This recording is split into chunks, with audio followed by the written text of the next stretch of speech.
네, 구독자 시청자 여러분 반갑습니다. 박 작가입니다. 네, 오늘 새벽에 FOMC 미팅이 있었습니다. 미팅이 끝나고 그리고 파월의 기자회견이 끝나고 나서 자산 시장이 전반적으로 타격을 받는 모습들을 보였는데요. 이 FOMC 미팅에서 어떤 이야기들이 나왔는지, 그리고 이 결과들이 암호화폐 그리고 비트코인에 어떤 영향을 미치는지, 그리고 방향성은 어떻게 되는지 여러 가지 이야기들을 한번 나눠보겠습니다. 네, 오늘 영상이 도움이 되셨다면 구독, 좋아요, 댓글 알림 설정 정중히 부탁드리겠습니다. 네, 그러면 FOMC 미팅 결과부터 한번 보겠습니다. 네, 지금 미국 3대 지수는요, 모두 다 하락으로 마감을 했습니다. 그 중에서도 나스닥 같은 경우는 무려 2.2% 이상 큰 폭으로 하락하는 모습을 보여줬습니다. 시장이 모두가 예상을 했던 대로 기준금리는 동결을 했습니다. 자, 그럼 어떤 문제들 때문에 하락을 했을까? 내용들을 조금만 더 들여다보면요. 성명서에서는 굉장히 좀 원론적이면서도 좀 추상적인, 그러니까 뭐 특이한 이야기들은 나오지 않았습니다.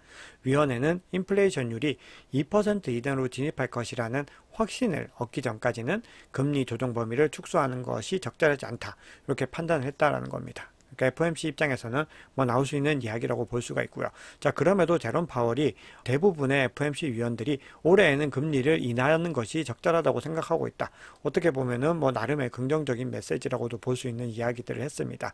그런데 시장이 굉장히 다르게 반응한 이유는 파월이 기자회견에서 3월에 금리 인하 가능성은 낮다. 이렇게 주장을 하면서 시장이 많이 무너져 내렸습니다.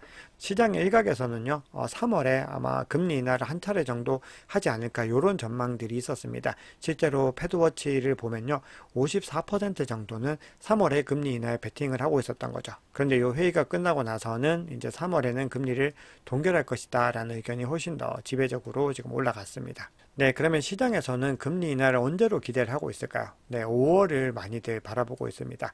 5월에 한 차례 정도 금리를 인하할 것이다 라는 전망이 가장 지배적이고요. 두 차례 인하할 것이다 라는 전망들도 나오고 있습니다. 그래서 5월에는 금리를 인하할 것이다 라는 전망이 거의 96% 정도로 지배적이다 라고 볼 수가 있죠. 자, 이 얘기는 만약에 5월 달에 금리를 하지 않거나 아니면은 3월 달에 5월에도 힘들다라는 시그널을 줬을 경우에는 시장이 큰 타격을 받고 하락할 수 있는 가능성을 염두에 둬야 된다는 겁니다. 네, 그러면 비트코인 차트 보겠습니다. 네, 비트코인은 소폭 하락으로 마감을 했습니다. 그런데 미국 증시보다는 상대적으로 가격 방어를 잘 했다라고 생각을 하고요. 지금 현 시점에서 가격은 42.5K 정도입니다. 그래서 지금 50 SMA를 경계로 해서 지금 중요한 또 구간들을 넘어서기 위해서 노력을 하고 있습니다. 자, 그런데 보시면 어제도 지금 44K 근처까지 좀 올라가다가 굉장히 길게 윗꼬리를 그리면서 내려오는 것을 볼 수가 있습니다. 그만큼 매도세가 굉장히 강하게 압박을 하고 있는 부분이 고요. 이 부분은 뒤에서 CBD 장표에서도 좀 확인하실 수가 있습니다. 네, 어제 비트코인이 소폭 하락했지만 다른 알트코인들보다는 굉장히 또 가격 방어를 잘 했습니다. 그래서 비트코인 도미넌스는 또 길게 장대 양봉을 그리면서 52.7%입니다. 네, 투심도 약간은 더 개선되는 모습입니다. 3계단 상승을 해서 63입니다. 네, 그러면 CBD 지표 한번 보겠습니다. 먼저 파이어 차트에서 매도벽 보시면은 44K의 매도벽이 굉장히 뚜렷해진 것을 볼 수가 있습니다. 이전보다 확실하게 뚜렷해진 모습들이죠. 그래서 이 얘기는 이 구간을 절대 못 넘게 하려는 이 매도세들의 강력한 의지, 이런 것들을 볼 수 있습니다. 자, 그런데 반면에 이 매수벽 같은 경우는 이 가격대 바로 하단에는 뭐 그렇다 할 것들이 존재하지 않고 있고요. 38K에서 이 매수벽이 나름 뚜렷하게 존재하고 있습니다. 그래서 우리가 굉장히 중요한 지지와 저항 구간들을 여기서 좀 확인을 할 수가 있습니다. 그래서 지지 구간으로 봤을 때는 이 구간 37.9 정도에 해당되는 이 구간이 마지노선이고, 만약 이 구간을 하향 이탈한다라고 하면은 중요한 저가 매수 구간으로 진입하는 것이다, 이렇게 해석을 하셔야 되고요. 만약에 이제 44K로 이 구간을 뚫고 올라가게 되면은 이때부터는 상승 추세의 어떤 전환들을 위한 또 본격적인 테스트를 하는 구간이다, 이렇게 보시면 정확하겠습니다. 네, 그러면 고래들의 움직임도 한번 보겠습니다. 가장 큰 규모의 갈색 고래 같은 경우는 가격이 하락하는 구간에서 물량을 좀 던지는 모습들을 보였습니다. 그리고 두 번째로 큰 보라색 고래도 이 구간에서 계속 물량을 던졌기 때문에 가격 하락을 유발한 것은 조금 많은 자본들에 의해서 이루어진 부분이다, 이렇게 보는 게 맞는 것 같고요. 빨간색 고래 같은 경우는 이 구간부터 계속해서 꾸준히 물량을 넣고 있습니다. 자, 그리고 마지막 밑에 이 두 개의 거래 같은 경우는요, 뭐 어떤 이게 CBD 장표는 원래 원칙적으로는 정확하게 경우에는 고래가 아니고 물량의 어떤 규모들을 가지고 만들어내는 거죠. 그래서 이런 작은 규모의 어떤 거래들에서는 매도가 계속해서 수시로 일어나게 되는 거죠. 왜냐하면 시세 차익을 실현하려는 움직임들이 여기다 잡히는 거기 때문에 계속해서 이 구간부터 하향 추세를 그리고 있는 겁니다. 그래서 요거는 신경을 안 쓰셔도 되고요. CBD 장프에서 좀 중요하게 보셔야 되는 거는 큰 규모의 거래들이 어떤 움직임들을 보이고 있는가, 이걸 유념해서 보시면 되겠습니다. 네, 그러면 하루 동안에 또 시장에 나온 이야기들 한번 살펴보겠습니다. 자, 먼저 1월이 마감이 됐습니다. 이제 2월 달을 시작을 하고 있는데요. 어떤 결과들이 나올지 또 많은 분들이 궁금해 하실 텐데요. 1월 달 같은 경우는 소폭으로 상승 마감을 했습니다. 자, 그런데 역사적으로 봤을 때 이 비트코인은 2월 달에 굉장히 좋은 퍼포먼스를 보여왔습니다. 보시면은 2014년 이후로는 두 번 빼고는 모두 다 플러스로 마감을 했던 거죠. 그래서 지금 시장에서는 많은 기대감을 가지고 있습니다. 네, 그러면 가격의 방향성이 어떻게 흘러가게 될지 호재와 악재를 나누어서 좀 살펴보도록 하겠습니다. 자, 우선 미 연준이 고금리 기조를 유지하기로 결정을 하면서 비트코인의 어떤 자금들이 유출이 될 가능성이 있다, 이런 분석들도 나오고 있습니다. 왜냐하면은 이 시장에서는 우리 같은 투자자들은 안전자산이라고 생각을 하지만 시장에서는 여전히 비트코인을 굉장히 변동성이 크고 큰 수익률을 주는 위험자산으로 보는 입장들이 많이 있다라는 거죠. 그래서 자금이 유출될 가능성에 대한 목소리들이 나오고 있습니다. 네, 그리고 비트코인 소식 더 이어가기 전에 또 어제는 시장에서 굉장히 중요한 뉴스가 리플의 해킹에 관련된 부분들이 있었습니다. 리플이 2억 1,300만 XRP, 한화로는 한 1,400억 정도의 물량들을 해킹을 당했다라는 소식이 전해진 거죠. 네, 그런데 거기에 대해서 리플의 공동 설립자이자 회장인 크리스 라센, 그리고 리플 CEO 브래드 갈링하우스가 둘 다 입장을 밝혔습니다. 공통적으로 개인 XRP 계정이 해킹된 것이지, 즉 개인의 월렛이 해킹된 것이지 XRP 자체가, 이 블록체인 자체가 해킹된 것은 아니다, 이렇게 주장을 하고 있습니다. 네, 이 소식에 XRP 가격이 0.5달러 이하로 지금 일시적으로 하회를 했다가 다시 좀 반등에 성공을 해서 요 위치까지 다시 와 있습니다. 그래서 지금 현 시점에서는 이 0.5를 계속해서 지키는 부분들이 중요하고, 만약에 이 구간에서 하락을 하게 되면은 0.46이 가장 중요한 또 지지 구간으로 작용을 하고 있습니다. 그래서 요 구간까지 내려가게 될 것인지에 대한 부분들을 많이 예의주시하고 있습니다. 네, 그러면 비트코인 이야기 이어서 가보겠습니다. 네, 지금 계속해서 시장에 여러 가지 악재들도 등장을 하고 있습니다. 이제 그레이스케일의 매도 물량에 대한 부분들은 매일 전해드렸으니까 그 외에 좀 다른 추가적인 부분들을 좀 말씀을 드려보겠습니다. 우리가 GBTC 매도 물량에 좀 묻혀가지고 많이 회자되지는 않고 있지만 계속해서 지금 채굴자들도요, 물량들을 시장에 던지고 있는 모습들을 보이고 있습니다. 그래서 지금 이번에 나온 이 물량은요, 2023년 5월 이후로는 거의 가장 많은 물량들을 채굴자들이 시장에 매도를 했습니다. 그래서 이런 부분들이 GBTC 물량 유출과 함께 시장에 영향을 미치고 있습니다. 네, 이런 여파로 인해서 오래된 코인들이 계속해서 파괴가 되고 있습니다. 이렇게 오래된 코인들이 파괴가 된다라고 하는 거는 매도 물량들이 많이 나온다라는 의미로 볼 수가 있는 거죠. 그래서 지금 보시면은 이 추세들은 계속해서 아직까지도 상승의 추세를 보이고 있기 때문에 우리가 이런 움직임들을 조금 더 관찰해 봐야 되는 부분이 있는 거죠. 네, 그리고 주간 RSI 지표상으로 봤을 때 우리가 계속해서 하락 다이버전스가 나타나고 있는 거죠. 지금 가격이 좀 횡보하는 구간에서 계속해서 RSI는 지금 하향을 하고 있는데요. 지금 보시면은 최근에는 지금 데드크로스도 일어난 상황입니다. 그리고 이게 약간 반등해서 지금 하락 추세선을 지금 상방으로 이탈하려고 하는 움직임들을 보이고 있는데, 좀 이 움직임이 어떻게 되는가에 따라서도 비트코인의 가격이 단기적으로 반등할 수 있는 여지들이 있습니다. 그런데 여기서 이걸 반등하지 못하고 다시 더 추가적으로 하락을 했을 때는 상승세 자체가 더 꺾일 수 있는 부분들이 있는 거죠.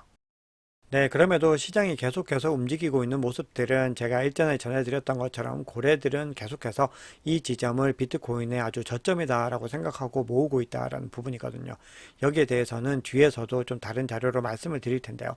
우선은 스테이블 코인의 공급 물량들이 계속해서 꾸준히 늘어나고 있는 것들을 확인할 수 있습니다. 그래서 지난 30일 동안에 3.5% 정도의 공급량이 증가한 것을 확인할 수가 있습니다. 그래서 우리가 이런 스테이블 코인이 계속해서 공급이 증가한다라고 하는 거는 결국은 향후에 코인 거래들이 더 활발하게 일어날 수 있는 기반을 만드는 과정이다, 이렇게 볼 수가 있는 거죠.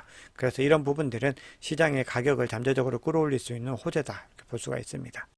네, 그리고 MVRV 스코어로 봤을 때 지금 90일 이동 평균선을 하향 이탈하는 모습들을 보이고 있습니다. 그리고 지금 거의 그 근처까지 다시 다가오는 모습들인데요.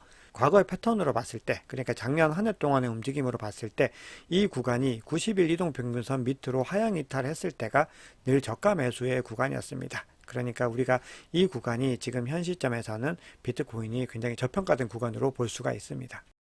네, 그리고 델타 스큐 지표로 봤을 때 선물 시장의 트레이더들은 지금 시장을 최근까지 굉장히 부정적으로 보고 있었습니다. 이게 7보다 상위에 있을 때는 시장을 부정적으로 보는 겁니다. 그리고 지금 마이너스 7 부근으로 갔을 때는 긍정적으로 본다라는 시그널이거든요.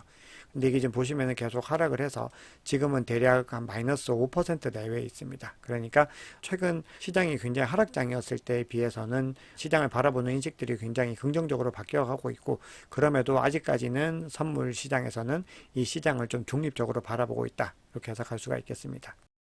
네, 그러면 비트코인 차트 간단하게만 보겠습니다. 네, 지금 비트코인 가격이 계속해서 지지부진한 움직임을 보이고 있기 때문에 어떤 추세 변화들이 없는 거죠. 그래서 전체적으로 우리가 중요하게 봐야 하는 지점들이 거의 유사한데요. 그럼에도 약간의 변동성들은 있으니까 좀 점검을 하고 넘어가겠습니다. 네, 지금 비트코인 가격이 빨간색으로 표시된 이 50 SMA, 50 단순 이동 평균선을 일시적으로 넘었다가 다시 이 구간을 좀 테스트를 하고 있습니다. 그래서 지금 이 구간은 42,893달러입니다. 그래서 만약에 이 구간을 하향 이탈하게 되면은 바로 밑에 있는 요 파란색 20 EMA로 내려가게 될 텐데, 요 구간이 42,277달러에 지금 기록이 되고 있습니다. 그러니까 42.2K 수준을 지키는 것이 추세를 완전히 이탈하지 않는 굉장히 중요한 자리다라고 볼 수가 있는 거죠.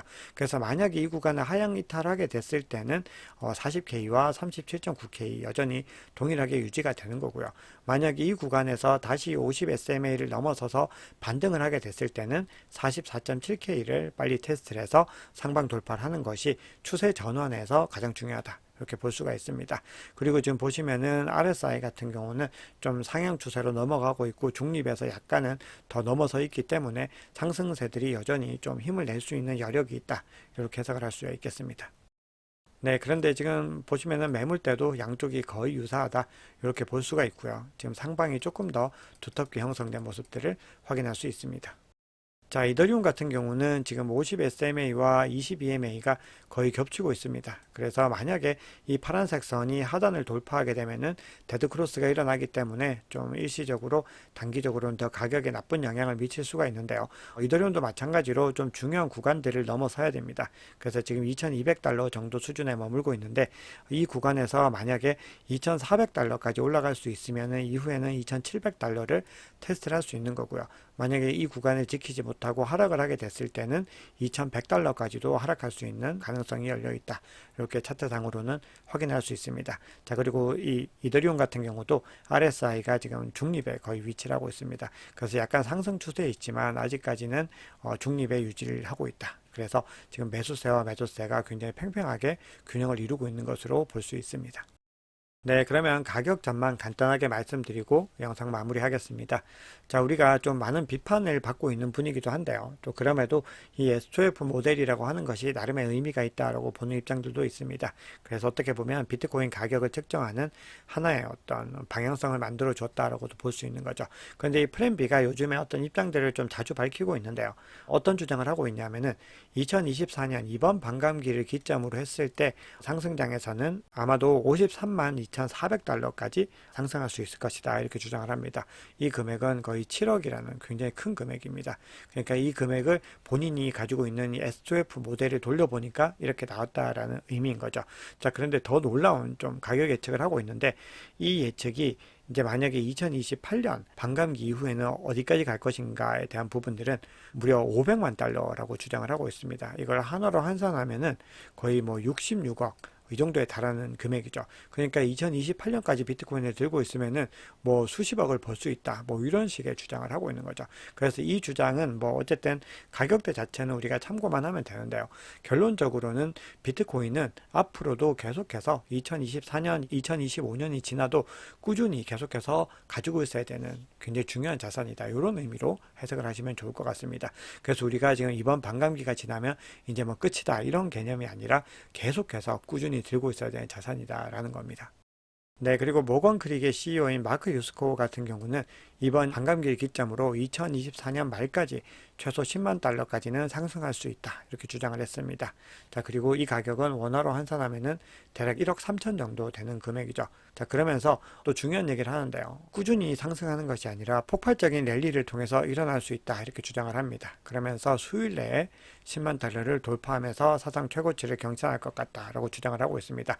여기서도 가격적인 부분도 물론 이건 굉장히 현실성이 있지만 더 중요한 부분은 우리가 지지부진한 구간들이 계속 이어지고 있는데 상승은 순식간에 이루어진다라는 것을 반드시 유념을 하셔야 됩니다. 그렇기 때문에 우리가 이렇게 지지부진하고 저평가된 구간에서 꾸준히 비트코인과 이더리움을 모아나가는 것이 장기적으로 효율적인 전략이다. 이렇게 볼 수가 있는 거죠. 네, 오늘 준비한 이야기는 여기까지입니다. 여러분 오늘 영상이 도움이 되셨다면 구독, 좋아요, 댓글 알림 설정 정중히 부탁드리겠습니다. 지금까지 박 작가였습니다.